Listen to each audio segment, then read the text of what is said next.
Poor characterization, weak narration from the plunge over Jane, the final relation to the pointless plot, description so apparent, the romance held some in the 1,000-yard stare. Book is thick, but nothing will stick, gotta take my chances, well, die flick, but the worst of all, the reason I weep didn't get far on the 8-page deep. Where can I find this The bookstore's closed, the cafe's packed, nothing left to do but sing a little rap. Well, now I'll just keep waiting. Scan the book, pop in the DVD, and take some time, come read with me. How's it going, bookworms, filmsters? Michaelanus J. Crow here, welcoming you back to the 10th annual Hunger Games. We are back. If you thought Katniss put a definitive end to these cruel and horrendous games, well, you thought right. However, Collins came out of the shadows saying she got one more in her and transported us back in time before the rise of the Mockingjay, and right after the fresh wounds created from Panem's very first rebellion. But here's the twist. Instead of following another rebel or tribute, this prequel novel focuses on a young, charming fellow named Coriolanus Snow, who we know as the future president and dictator of Panem. After all the pain he's caused, the fires he stirred, and the roses he grew, it just made sense to dedicate a 500+ page story about him and what made him so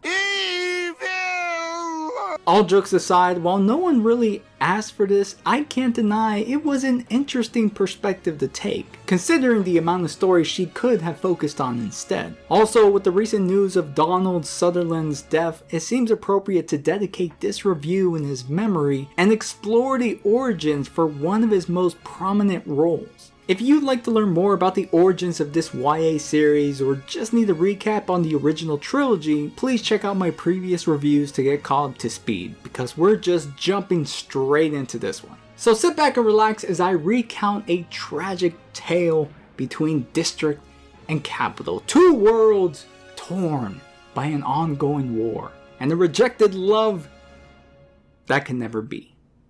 This is the Ballad of Songbirds and Snakes.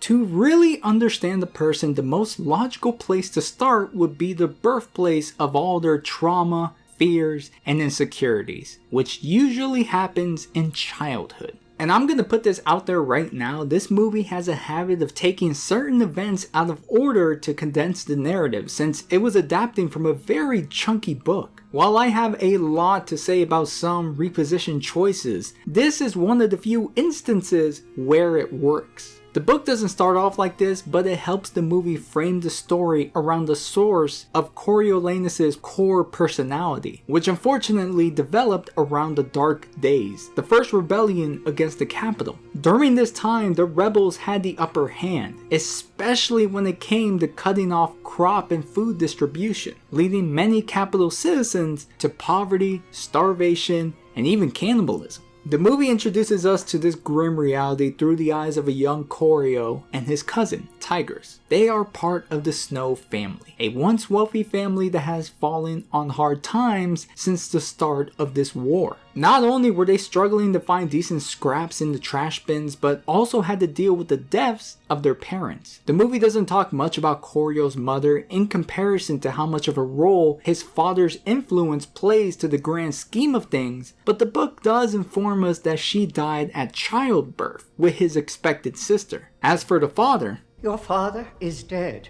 Coriolanus. It was a rebel, they say.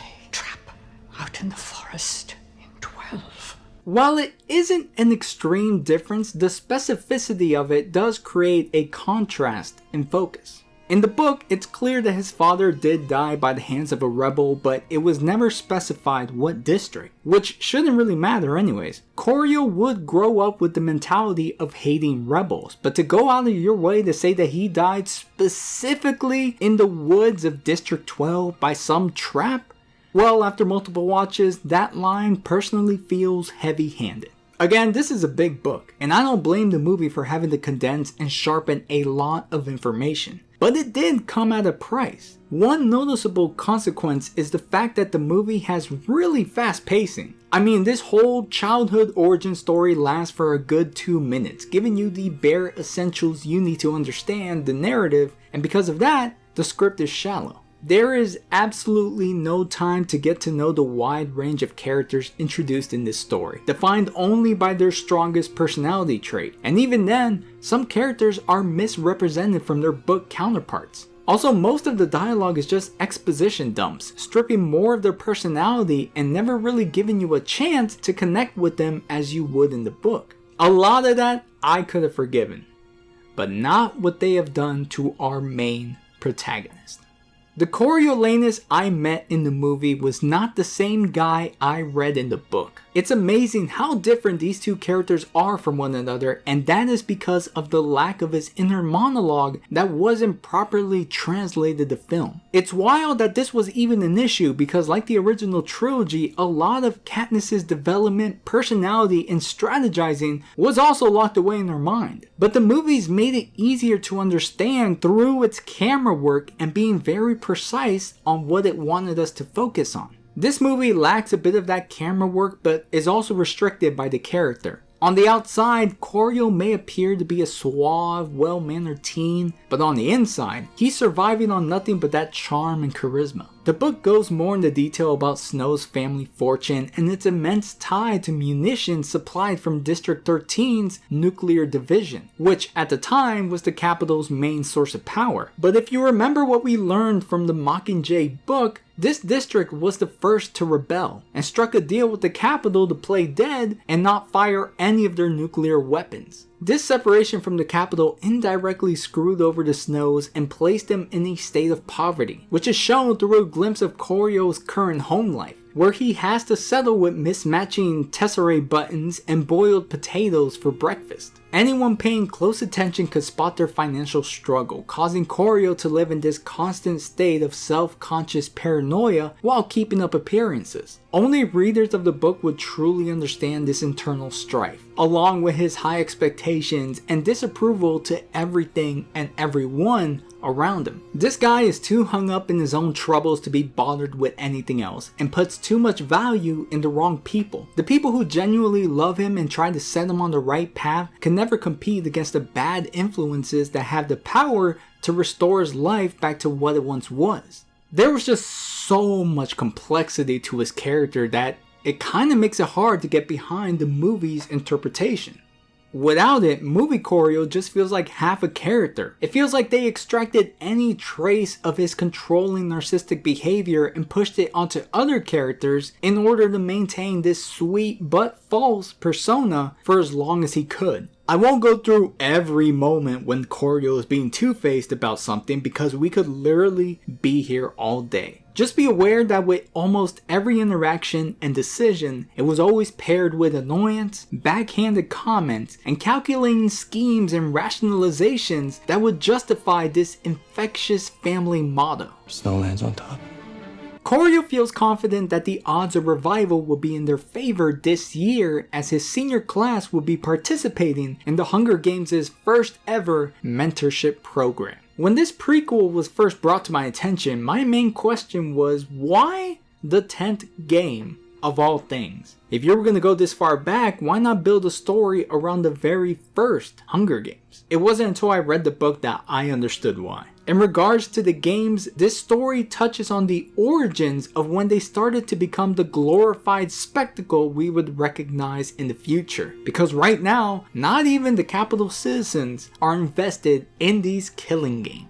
Year after year, the views were dwindling because, shocker, no one could stomach this level of demented torture, and the games were at risk of being cancelled for good. Because of this, game makers were desperate for something new, and decided to get this Academy seniors involved by attaching their participation as a final class project. They would be responsible to generate new ideas and evolutionize the games to increase audience retention. And in exchange, the winning mentor will be granted the Plint Prize. The Plint Prize itself is another difference that the movie condensed for runtime, but I'll go more into detail at a later point. Right now, it's just worth noting that this prize is sponsored by the family of Corio's supposed friend, Sejanus Plint. Now Sejanus, he's one of the good ones.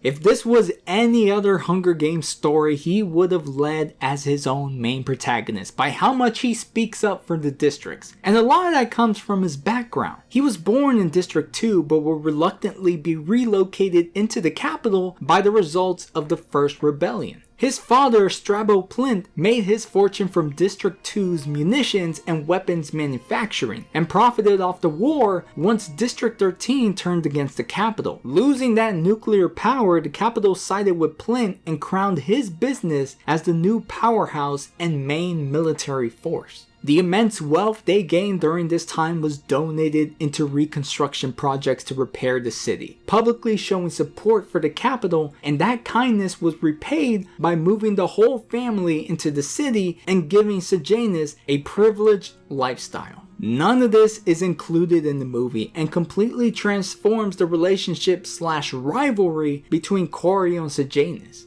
Instead of being the foil to Corio's character, Sejanus is simplified to being nothing more than a gutsy rebel sympathizer who speaks out at a given notice. The capital is supposed to be everyone's government now. It is supposed to protect all of us. While this part of him did exist in the book, it was followed by a level of foolish innocence. He's a bit wimpy compared to his more confident and snooty classmates, mainly because he can never really adjust to this lifestyle, leading to a lot of bullying from his peers. While Corio didn't partake in the bullying, he also didn't make any efforts to connect, and simply ignored the district boy, which Sejanus mistook as decency. If he wasn't a bully like the others, then maybe Corio could be a potential friend, which we know couldn't be farther from the truth. But like the rest, Sejanus latched on to Corio's charm and felt comfortable being himself around him, which isn't as consistent as the book. The movie sticks with the rivalry, leading to more bickering and expressing their conflicting views, which already shows the writers not really understanding Corio's character.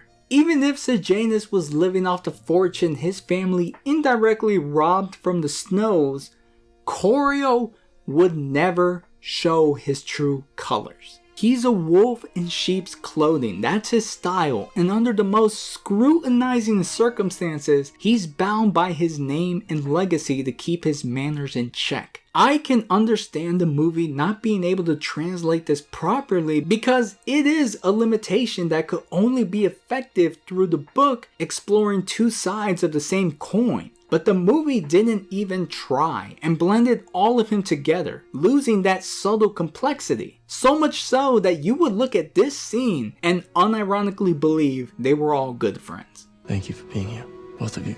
It's what friends do. But even if they were the best of buddies, this mentorship program would undo all that and pin them against each other. The leading host for this year's Hunger Games would be the head game maker Dr. Volumnia Gull and the proclaimed creator Dean Casca Highbottom. He gives a brief rundown of what the games are, what's expected of the students, what cheating would lead to, and then begins to assign tributes. We'll cover some of them later in the review, but there are two worth mentioning now. The first is Sejanus being paired with Marcus, his childhood friend from District 2. This wasn't as explicit in the movie, but apparently in the book, his father purposely set this up as a lesson to teach his kid about their difference in status, which is just all kinds of messed up. And of course, we have Corio, who was given the short end of the stick and assigned a tribute from the lowest of the low, District 12. Her name is Lucy Gray Bard, a renowned guitarist and lead singer for her band of musicians known as the Covey. They used to be nomadic performers who would travel from district to district singing for money, but eventually during the war, peacekeepers began to round up members and kill them off. Lucy Gray's immediate family suffered, leaving just her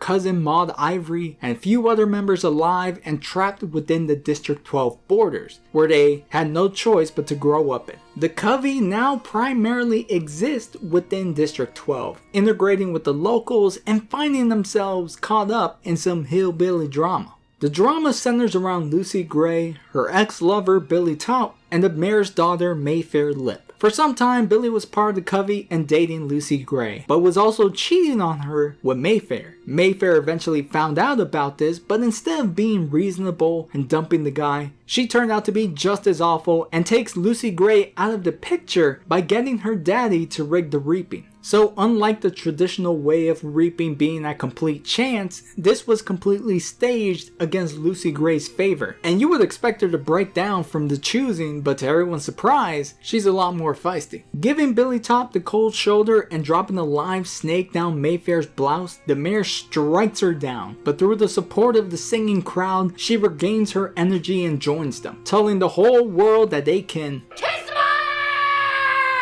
It's very easy to see how this scene could be misinterpreted as Corio being just as enamored with Lucy Gray's performance as everyone else, or even him falling in love with her from the get-go. And this aspect is the biggest part of the movie that feels the most manipulative. Corio doesn't love Lucy Gray. He loved what she could provide for him, which was the star potential this game was looking for. He knew right away that her presence, talent, and charisma would lead him one step closer towards the Plinth Prize. He was impressed by the idea of what she could do for him, not her herself.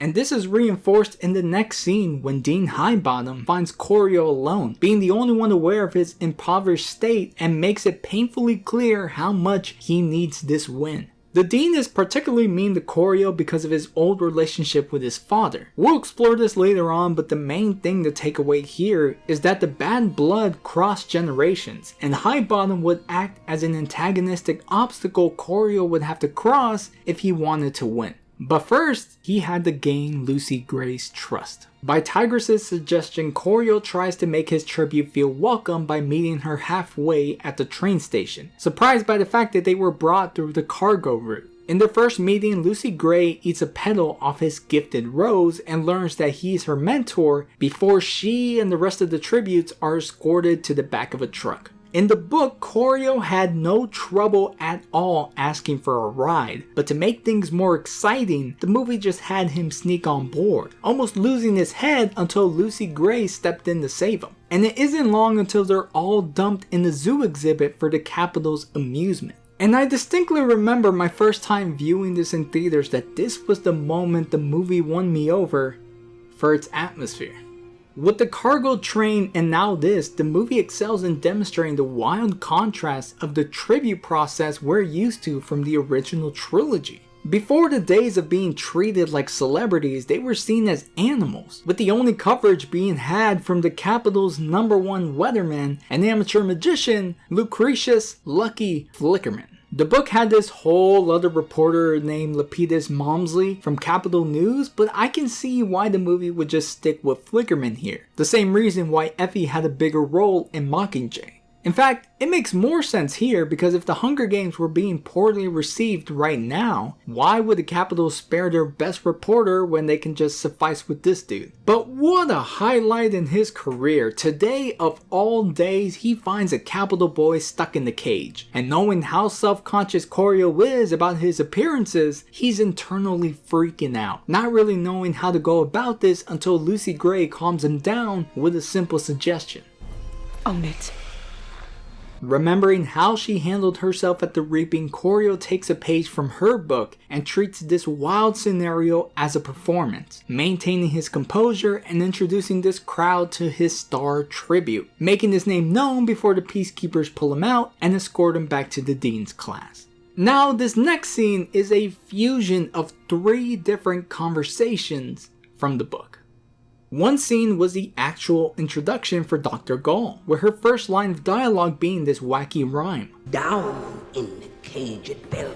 Down in the cage. Between her, Corio, and Dean Highbottom, the conversation established Corio's initial thoughts for the existence of the Hunger Games, something that will evolve throughout the story. The second scene involved a class discussion between the mentors brainstorming ideas on how to increase viewership for the games. This initially took place in the classroom of this academy's history professor, Professor Demigloss. And the whole idea of gambling was originally mentioned by Festus Creed, but it was because of Corio that the class continued to linger on this idea, which eventually came into fruition. And finally, the last scene showcases the conflicting views between Dr. Gall and Sejanus, and found a way to make Corio take Sejanus' words and twist them to support his own. While agreeing with Sejanus that the tributes should be seen as human beings, Corio ran with that thought but also added his own interpretation of turning the tributes into challengers with stakes. Viewers might care and watch what happens to their tributes if it meant they might gain something out of the ultimate winner. If this sounds familiar, that's because this is the concept for the sponsorships we see in the future, where the odds of a tribute's survival is increased by the amount of sponsors they gather through likability. As of right now, Corio is leading this game, which pushes the rest of the mentors to step up and make an effort to gain a competitive edge. So in the next visit to the zoo, him, Sejanus, and another mentor named Arachne Crane, no doubt related to Seneca Crane, are feeding their tributes. The movie makes Corio look kinder by bringing Lucy Gray food upon her request. But in the book, Sejanus was naturally the kinder one to have this idea. Not only did he bring enough for Marcus, but for all the other tributes as well. Corio felt upstaged, but was given the chance to shine when Sejanus asked for his help, in the hopes that if Lucy Gray was willing, the rest will follow. This feeding was also combined with a later scene from the book, which would mark the first official death for one of the mentors. From what we've seen so far of Arachne, she came off as loud and obnoxious, which isn't surprising from the average capital citizen, but it was that attitude that led to her death. She was teasing her tribute with food, and because of it was caught off guard and died beyond the bars. Corio jumps in looking for help, but the Peacekeepers had to prioritize one issue first. The book took this death one step further by hanging the tribute's corpse on a crane with the other tributes shackled underneath and paraded around the city on Arachne's funeral to make a statement. Her death affected the rest of the class. Even Corio had the feelings of grief, but he was still too preoccupied with his own situation to worry about someone else. And not wanting this incident to interfere with his chances of winning, he takes his mind off things by working on the proposal Dr. Gall assigned during their class discussion. He spends the whole night working on it and submits it next morning before heading to school, where the mentors are scheduled to meet with their tributes in preparation for a televised talent program that would allow them to show their stuff and potentially win some sponsors. This scene in the book was mainly used to learn more about Lucy Gray and build a stronger bond between her and Corio, but the movie only had enough time to offer a snippet of this, developing their similarities by the fact that they're both orphans, then going right into Corio asking for her to use that pretty voice for sponsors. It isn't until after this that Corio and his classmate Clemencia are pulled out to visit Dr. Gall and discuss the submitted proposal. Clemencia attached herself as Corio's partner when this assignment was first announced, and only now does she realize that he did it on his own while everyone else was grieving. But unlike the book's Clemencia, who was willing to share the credit, the movie's Clemencia is a lot more selfish and tries taking all the credit, to Dr. Gall's amusement. Just as this bold claim was made, the mad scientist introduces them to her latest mutations, which are these rainbow-colored snakes who remain docile to recognize scent. But for any strangers or people who say try to steal credit from another student's work, well...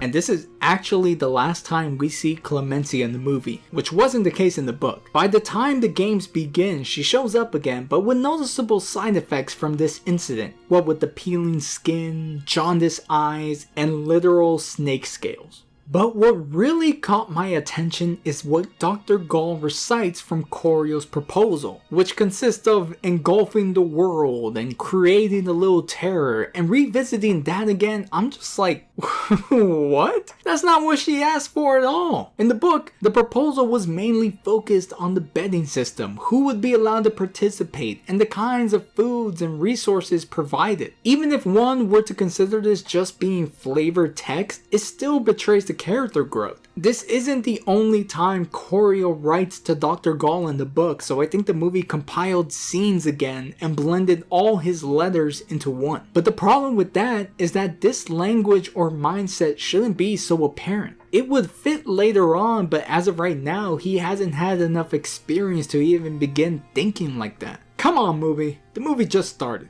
So with the truth brought to justice, Corio is expected to move on and rejoin his class right as they are visiting the arena where the games are traditionally held. They are given some time to witness the battlegrounds and strategize until a surprise rebel attack strikes the dome and destroys the rooftop. During the chaos, most mentors and some tributes managed to escape, such as Sejanus' tribute Marcus. Some were just shot down or caught in the debris, such as Corio here. Lucy Gray had the chance to run but decided to save her mentor. She's quickly restrained and Corio wakes up in the hospital with Tigris and Sejanus by her side. He's informed that some tributes died and some mentors, including the president of Panem's son, Felix Ravenstill, were hospitalized. Then they gather and watch Lucy Gray's televised performance. In the book, his injuries were healed by the time this event started, so he would have been there. It was also during this scene where she would say this line, just after he thanks her for saving his life. You really want to take care of me in that arena, Coriolanus?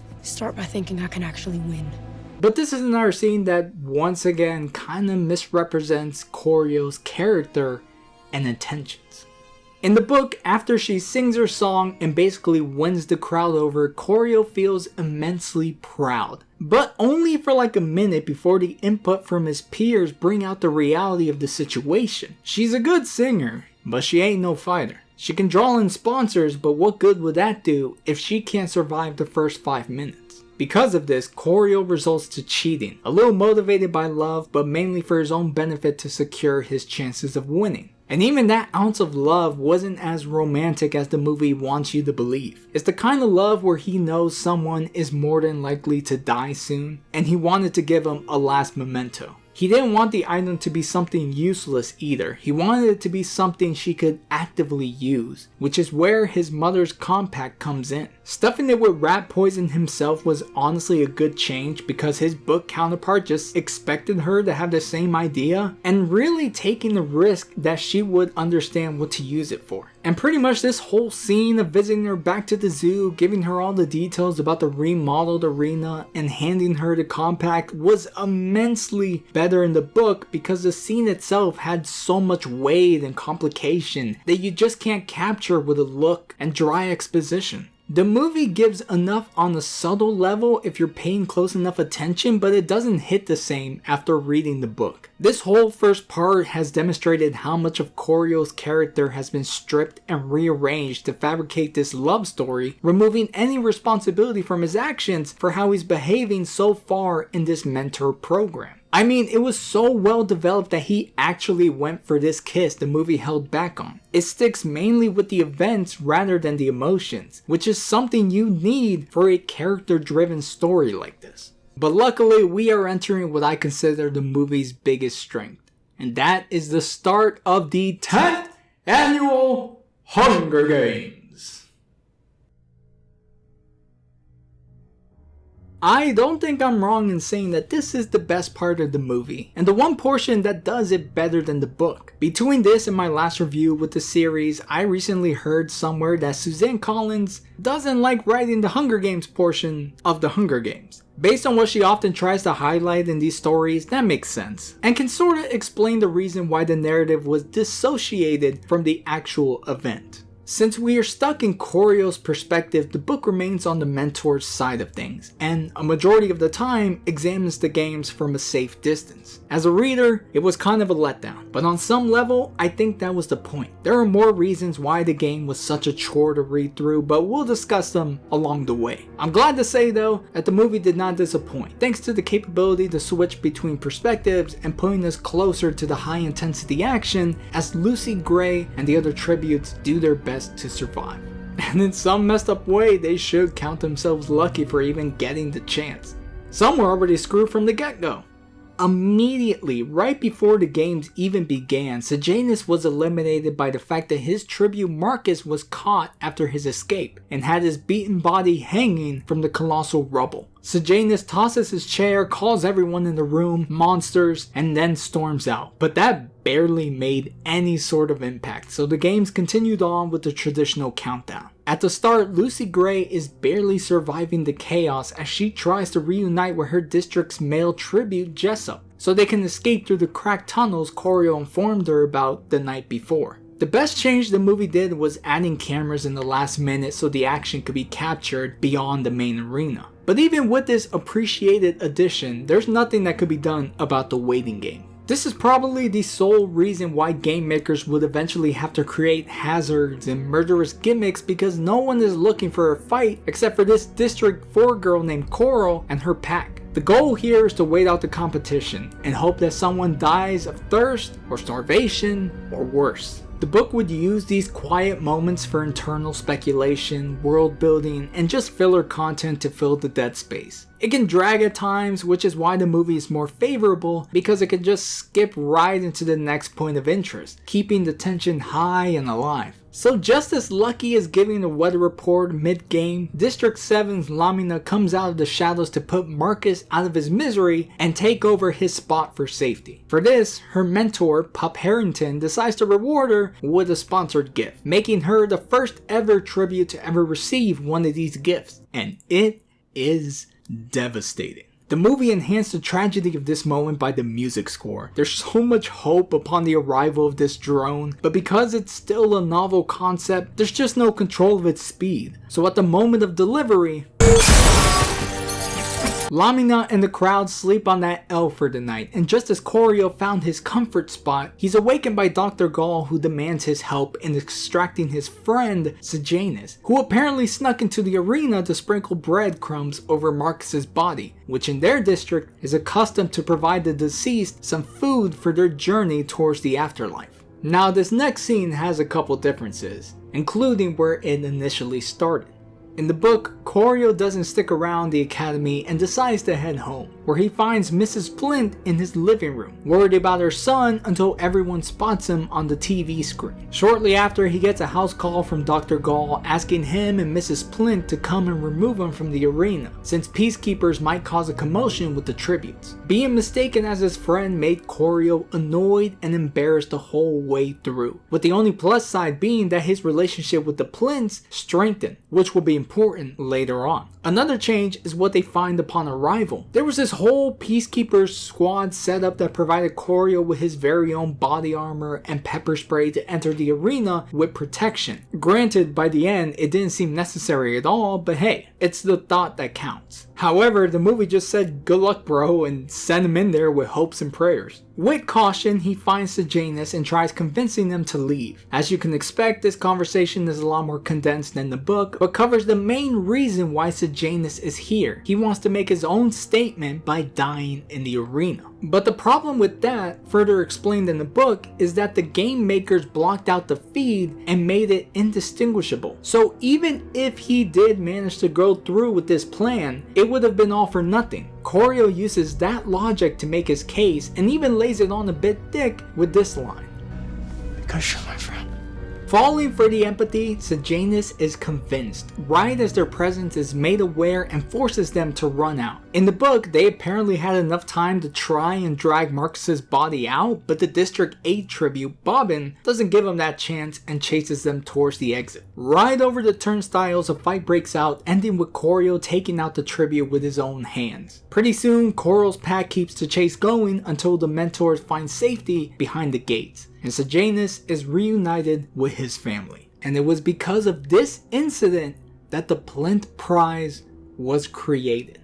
In an attempt to overshadow Bobbin's death and make up for his son's actions, Strabo Plint sweetened the pot for the winner of the Hunger Games with a fully paid tuition to the university of their choosing. Corio didn't have any more reason to try harder, but the fact that this could permanently change his life for the better, his motivation doubled down and drove him to do whatever it took. But since the movie already incorporated the Plint Prize from the beginning, the story goes on as normal, and moves into an intimate scene between Dr. Gall stitching up Corio and dissecting his reaction and behavior from the rescue, and his small participation in the games. If there's anything the movie did keep intact, it was the relationship between Corio and Dr. Gall. She is pretty much his Palpatine, grooming his path towards her corrupted mindset and making sure that his viewpoints stay aligned with hers. It's scenes like these that have me so conflicted with this movie, because while it doesn't carry the obvious signs of toxicity that you could point out in the book, it does maintain some progression towards this path by the external influences that surround him. This inverted rag to riches story shaped his perspective of the world at such a young age, knowing that without control, all that's left is destruction, turning him into a survivalist but out of selfish interest. It also doesn't help that he's surrounded by peers and relatives who are just as hurt and don't see any reason to sympathize. Seeing it that way, it's easy to see how his evil nature was always there but needed the right people to nurture it into its full potential, which is why Dr. Gall is having such a huge effect on him. Tigress does her best to voice her thoughts, but nothing seems to be getting through because while Corio was scared in that moment, he also felt Powerful. So there are portions of this film that do alright, but it's just not balanced in the way that really pays respect to the source material.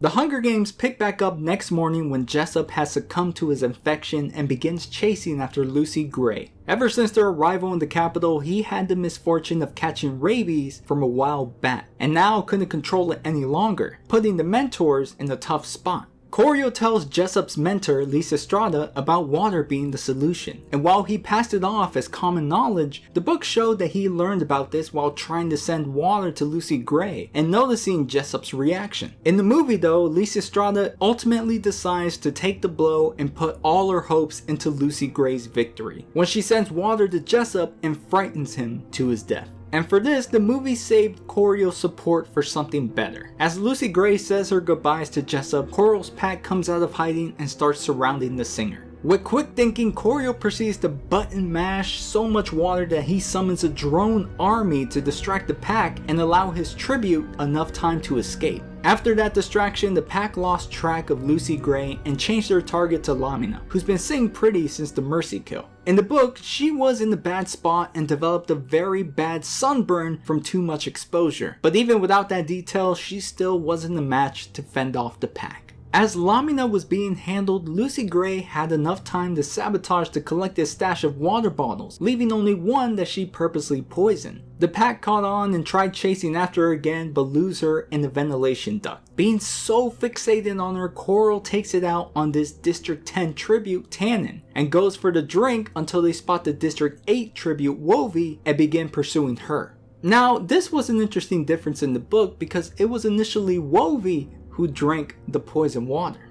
Instead, the movie redirects the kill to the District 11 girl tribute, Dill, who in the book originally died from her tuberculosis symptoms. Like her and Jessup, it conveyed the idea that because of poor conditions and treatment, some tributes would enter the game with severe disadvantages. But the movie did well to connect her death with the response from her district's male tribute, Reaper. In the book, right after Wovi's death, Reaper will begin to round up all the tributes who have died so far and lie them down on one of the capital's banners. His intentions were unclear in the book, so the movie took this opportunity to have him make some sort of public statement. However, that is interrupted by Dr. Gall's urgent announcement of the president's son, Felix Ravenstill, dying from his injuries caused by the arena bombing. This was a good change from the book, as the announcement was originally dedicated to the mentor, Gaius Breen. While it is another tragedy, to us, his character had very little impact or interaction with the overall story, so I don't think readers were really breaking down over his loss. But for the son of the president? Yeah, that should call for some extreme punishment. And by her words reciting his proposal, Corio understood right away that she was planning on releasing those snakes that got Clemencia.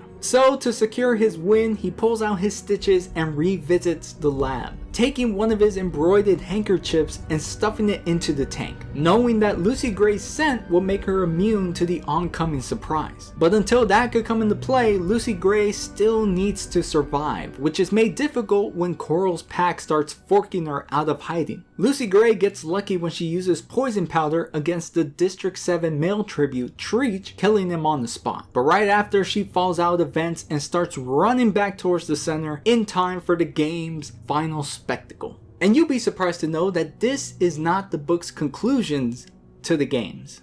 Yeah, even with the vat of rainbow snakes released, the tributes who managed to survive did so by finding higher ground. Except for Coral though, she couldn't get out of it and met her fate here. After this, there was this whole other scene with this tribute from District 3, Tesla hacking some of the delivery drones and getting a kill or two before dying from Treach's hands, leaving him, Reaper, and Lucy Gray as the final survivors. It was during these final 3 that Lucy Gray started taking matters into her own hands and dealt with the rest of the competition. With Treach, she used the same tactic she did with Mayfair on Reaping Day and killed him with one of the wandering rainbow snakes. And with Reaper, she purposely tired him out and gave him a heat stroke. And as he went to drink and refresh himself from a nearby puddle, she poisoned it without his knowing, leading to his death and her winning the whole dang thing. Compared to the movie's flashy end, the book's conclusion to the games was really important for Corio to witness and realize that she had the capability to kill when worst came to worst. But through Corio's interference and probably the fact that no one could be prepared for the surprise, he robs her of the chance to prove that fact and led her to an automatic win. Since she was introduced to the world as a snake charmer, the crowd is convinced that she's keeping the snakes at bay through her singing. And the longer it goes on, the more people start to turn against Dr. Gall. The mad scientist succumbs to the pressure and is pushed to call it there, crowning Lucy Gray and Coriolanus Snow as the winners of the 10th Annual Hunger Games.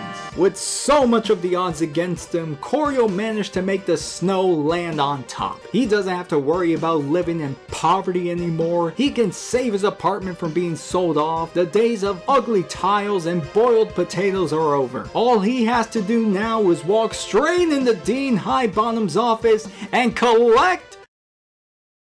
Oh. Yeah. He got caught. The pieces of evidence presented to him were pretty much the same in the book, all except for a stained napkin that proved he was sneaking food off to his tribute, which was a prohibited action. However, because that portion of the book wasn't really focused on, it just keeps the 2 things that were really damning: the compact and the handkerchief. And what's really messed up about this entire confrontation is the punishment, which in the book ends up being his choice. He could either choose to sign up and join the Peacekeepers for the next 20 years, or he could continue living in the capital, but disgrace his family name once the truth got out. The movie only gave him a mandatory order because it's the only choice Corio would realistically choose. And do you hear that? It's faint, but I swear it's there. No? Well, I guess it's only noticeable to me, and especially to Mr. High as a Kite Bottom over here. The sound of snow falling.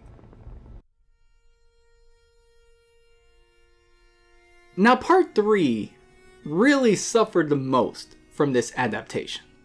I think the movie did a solid job cutting out a huge chunk of Corio's day-to-day routine as a peacekeeper with a simple summarization of what their commander expects. But aside from that, it had too many changes that truly exposed the simplicity of Corio's complex mindset. The problems start to show when Corio reunites with Sejanus again, learning that this is what his dad had planned for him after the whole arena fiasco. Sejanus believed that he could do a lot of good here, even planned on becoming a medic, and for a moment, it seems like things would turn out alright. That is, until their first public execution. They were assigned to attend and provide security for the execution of a rebel known as Arlo Chance. The book goes more into detail about this man's family being leading rebels in the war, and as a means to ruin the capital, he tried sabotaging coal production by blowing up the mines, but in the process killed off a peacekeeper and 2 district bosses. For that, he was sentenced to a hanging, and only one person spoke up to his defense, that being this woman named Lil.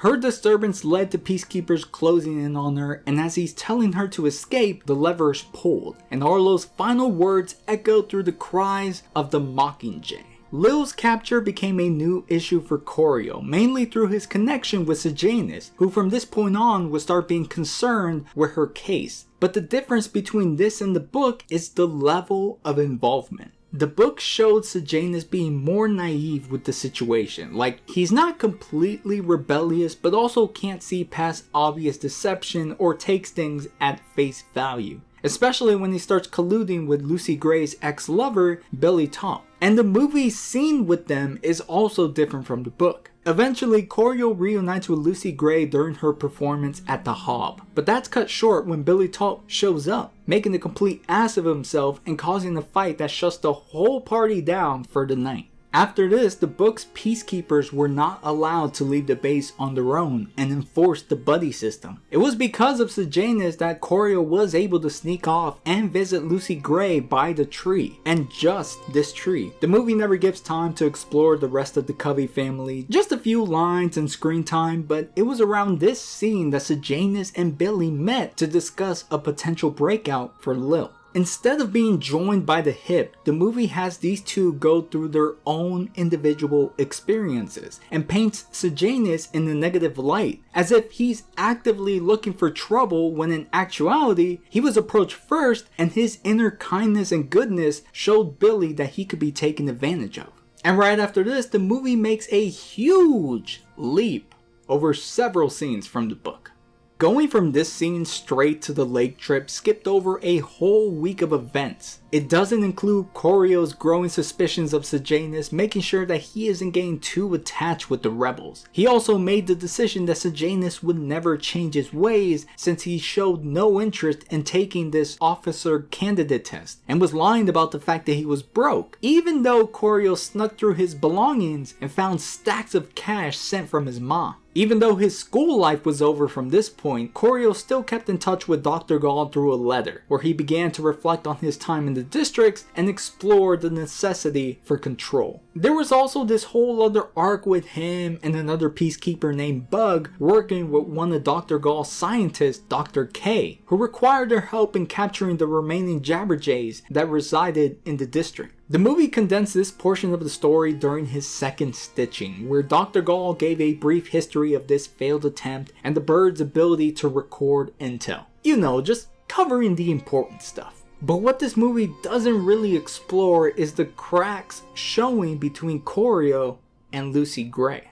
Without the book's internal monologue, it's harder to see just how incompatible and possessive he was becoming with this relationship. They were too much of polar opposites to even have this going, but the movie purposely omits a lot of this to manipulate the original narrative. For dramatic purposes, only now are we beginning to see their differences, and all the disagreements they would have had in the book is reduced to this one hard stance. Capital's not for me. At least it's civilized, has order.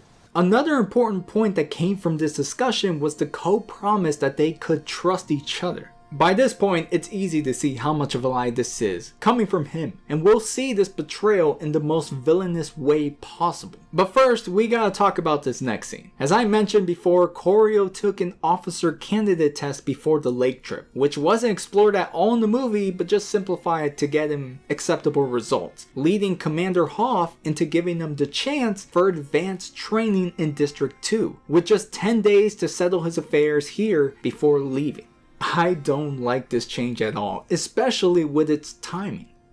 The book's announcement of this promotion came at such a critical point in the story, and seeing the movie announce it so prematurely forfeits any tension this scene originally carried. So for now, put it out of your mind for the moment. I'll come back to this when it became the most effective. Right now, let's focus back on Corio's biggest concern, Sejanus being knee-deep with the rebels, who are now planning to use him as an inside man and break Lil out, with their next step being to run away towards the north, where District 13 resides. The only reason why Corio learned about this is because Sejanus was just openly discussing this like an idiotic blabbermouth. This scene is my prime example for how the movie low-key ruined his character, because he wasn't this stupid and reckless. Without that one-sided friendship with Corio, why on earth would he share this sensitive information with someone who's been nothing but against everything he's been doing with the rebels? Remember, Corio in the book rarely let his true nature show and masked it behind charm and empathy. It was around this time that he took their relationship to the next level by calling Sejanus a brother, and not because he actually felt this way, but because he needed to gain his trust.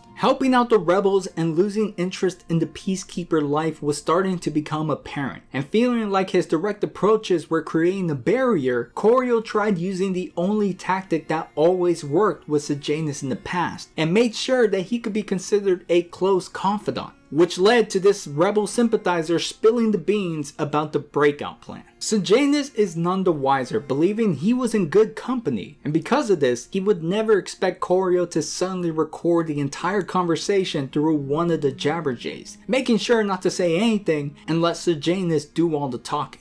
This is probably the worst thing he does in this story, and it's disappointing that the movie doesn't give enough of a reason why. In the book, there's conflicting thoughts with this choice. There was a moment where he thought about erasing it, but overall felt like he had no choice, and coped with the possible outcome that if Strabo Plint had always been looking out for his son, then maybe the same would occur here and Sejanus could just be bought out of trouble again. But before he could see if anything will come out of this, things get worse. Later in the evening, when he and Lucy Gray walk in on Sejanus, Mayfair, Billy, and another rebel named Spruce gathered backstage with guns. Apparently they walked in on Sejanus being baffled by the fact that the rebels brought guns into this breakout. Which is funny because in the book, he personally bought them with the money Mrs. Plint sent him. Also, Mayfair in the book kinda walked in on this scene surprised at what was going on, but in both cases, it ends the same way with her trying to dip. But Corio, who felt like her departure would put them all at risk, took control and shoots her dead. Billy tries to retaliate until Spruce shoots him dead, leaving the rest as witnesses. Lucy Gray is sent back on stage to maintain her alibi while Spruce worked on getting rid of the evidence, and Corio using the brother line here to calm Sejanus down and secure their secrecy for the whole situation.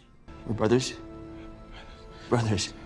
In the book, the whole investigation took days until the mayor ultimately called it off out of guilt and blaming himself for raising such a rotten daughter. However, the movie's mayor would not rest until he found the culprit, and after days of aggressive searching, Spruce was eventually caught, along with Sejanus. Not for the death of Mayfair or Billy, but because the secret recording that Corio took finally reached the capital, resulting in treason. And I can't recall if Mr. Plint wasn't aware or just got tired of saving his son who continued to stay a disappointment, but no one was coming to save Sejanus this time. All he had left to give in this world was his final words.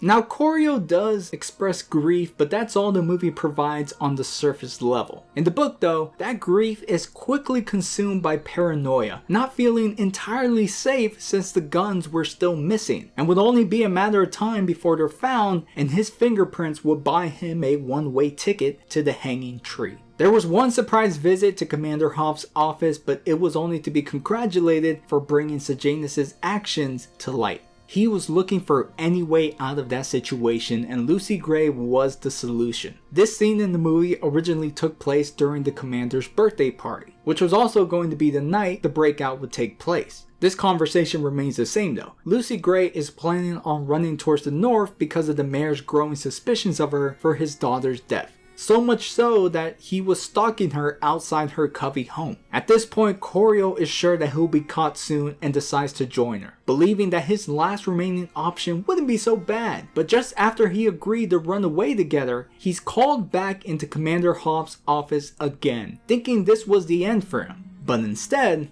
I'm going to reassign you to officer training in District 2. You'll earn a real wage. You cannot convince me that the movie used this scene better than the book. The timing of it all couldn't have been more perfect as the story was putting Corio through his final test. He had the chance to leave his old life and pursue true freedom with a girl who absolutely loved him. But could he really denounce his loyalty to the capital so easily? Well, knowing the future, the answer is obvious, and it was blatantly clear in the book, so this whole scenario can be looked as an utter tragedy, leaving the only question we can really be curious about: how? How will this all end? It's not until he eventually meets with her and starts to trek that, at least through the book's description, he can't get behind this lifestyle at all. Walking away from his life of pleasantries into the random chance of survival is too chaotic for his liking, and he's mentally complaining the entire time. You don't get that much from the movie, but it does keep this important discussion of Lucy Gray explaining the inherent goodness in people, how the world and its society can influence our choices, and why we have a moral responsibility to not stray too far into the dark side of humanity. And that right there sums up Corio's entire life. A person who's grown up in a world of darkness surrounded by people who can never see a perspective outside their own. Whatever goodness that was there died a long time ago, with the void filled with a life of control and perfectionism. But by living a life of lies, eventually the truth finds its way out, such as with this little slip-up. Sure will be nice not to have to kill anyone else up north though, huh? 3's enough for me. And she only knew of 2. She knew about Bobbin and was there for Mayfair, but between then and now the third person is new. And while Corio tries playing it off by saying, My old self. she could tell he was lying. And if there's anything this movie really wanted you to know, it's that she values honesty more than anything else. I wish the movie kept this response of hers from the book. Hope the old you doesn't haunt the new you, because that's essentially what happens next. They stop at a cabin to escape the rain where Corio finds the guns hidden away, the only piece of evidence left that could tie him to the crime. Or at least, that's what he thought. No more loose ends. Besides me. Now why would you make her say that?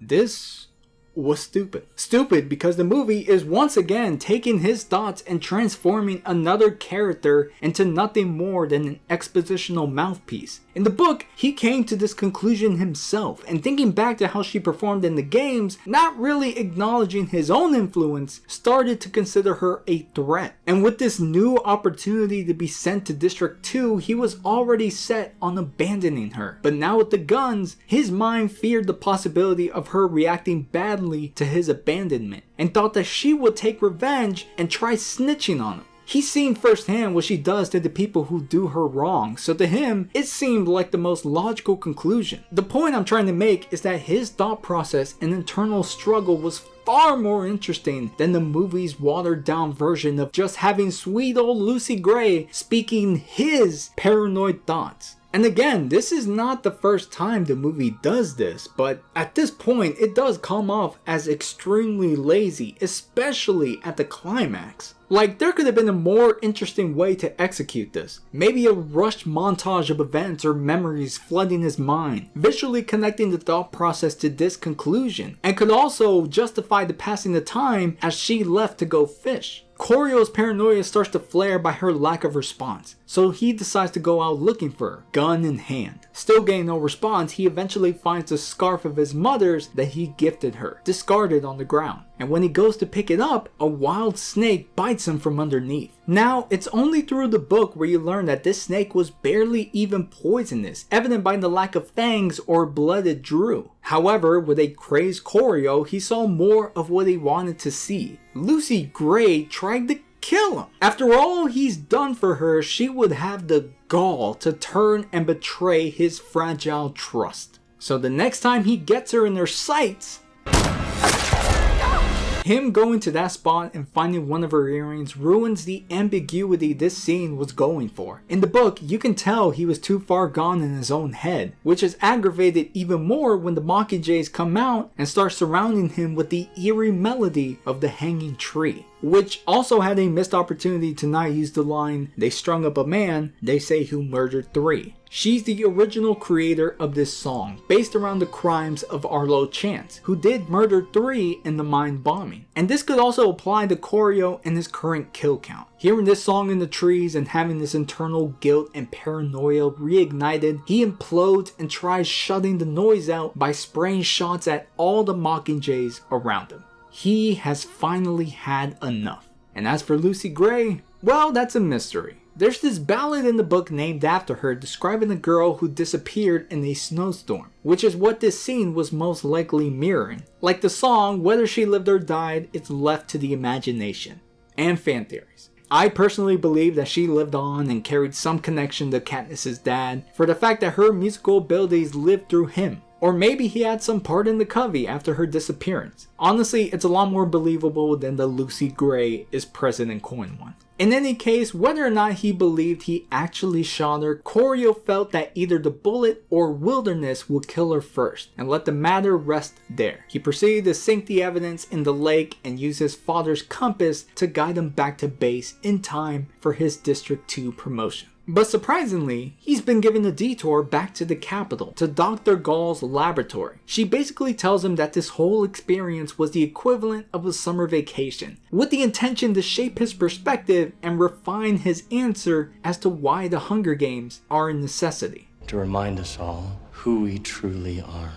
With his response being acceptable, she brings him on as a game maker apprentice, where his grand ideas and inventive concepts could expand and influence future games. And one thing I found interesting in the book was the decision to erase the 10th annual Hunger Games from existence, never to be spoken of or discussed again. And after all that has happened, can you really blame him? Dr. Gall managed to burn every copy except for one, where she locked away in her own private Disney vault. As if things weren't already working in his favor, Corio felt grateful that this would also mean that the world would eventually forget Lucy Gray, truly absolving him from anything left to stand in his way of success. And then we're left with the epilogue.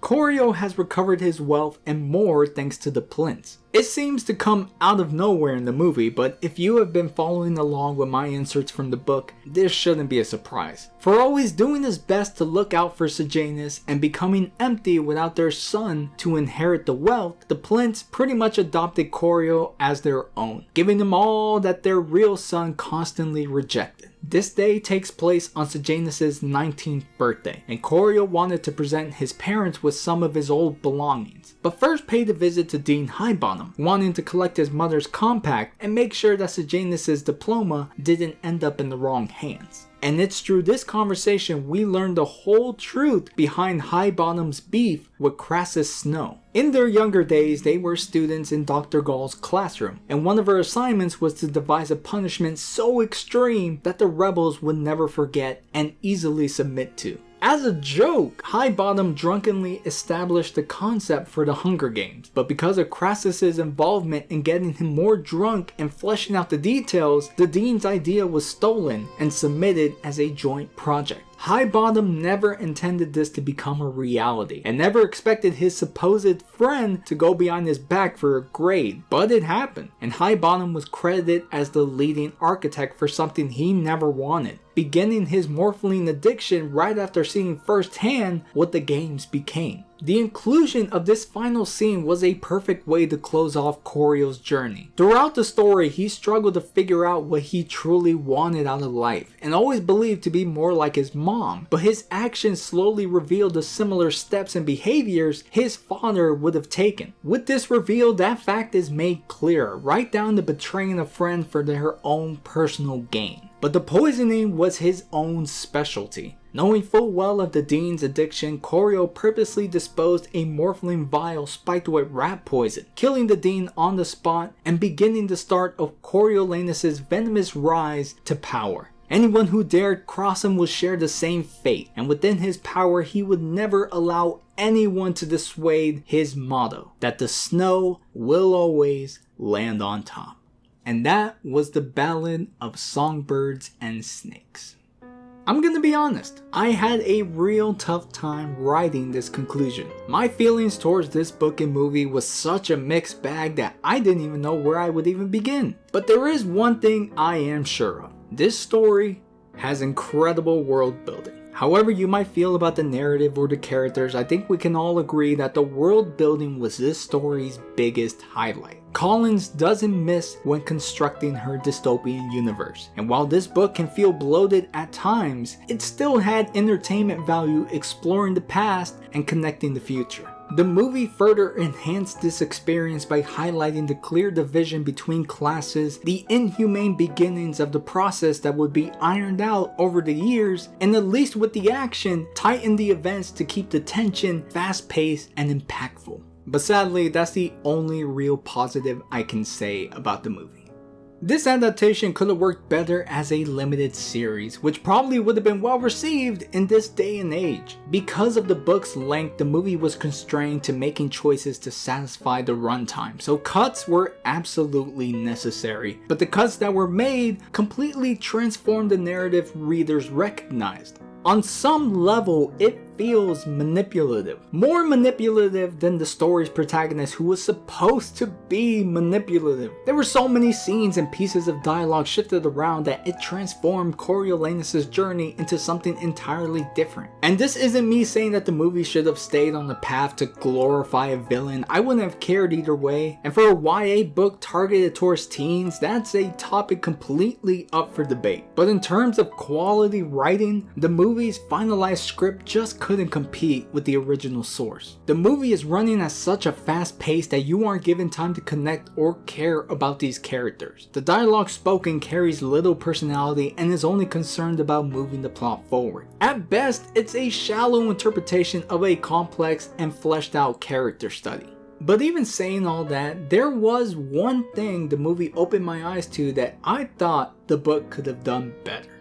This movie had a better start of Corio's progression towards his villain arc. I think his journey would have been a lot stronger if he started out like Sejanus, someone who tried to carry a positive outlook despite his surroundings, someone who looked up to Tigris as some role model, but would eventually turn after his experience in District 12, where his true colors would unravel. And yeah, that idea might sound cliche or predictable, but at least there would have been some effort in the transformation. In chapter 1, you can tell right away that this guy is stubborn in his ways. The good influences he meets have no effect whatsoever, so the surprises or attempts at change amount to nothing. This guy was pro-capital from beginning to end, so why bother creating tension when his inevitable future is already made obvious? But even with that nitpick, the book felt exciting from what it was bringing to the table. I wasn't expecting for the book to star the villain, but I enjoyed it nonetheless. To see this guy be dealt a crappy hand and still manage to make his way to the top made for a compelling story. It was also chock full of allegories, making it fun to spot the double meanings and symbolisms. Even the title itself feels interchangeable and could be applied to either one of the two main characters. The movie, however, was very limited and altered a lot to fabricate this love story that isn't really anything new when you consider how they handled the love triangle in Mockingjay. Yet this is somehow worse, since it came at the cost of reconstructing the narrative. But at the end of the day, it just comes down to preference. If you prefer this variation of Coriolanus Snow and the core focus being on his relationship with Lucy Gray, it's there and the performances are really good. But even if you look at this as just its own standalone movie, the characters are one-dimensional, the pacing is rushed, and the only redeeming quality being the action and world building. As an adaptation, it's by far the worst in the series, and you would have a much more fulfilling experience reading through the book. But with that said, those are my final thoughts on the Ballad of Songbirds and Snakes, and as always, it's just one man's opinion. So what'd you guys think of the book and or movie? Be sure to leave a like, subscribe, comment your thoughts down below, and I'll see y'all in the next review. Take care.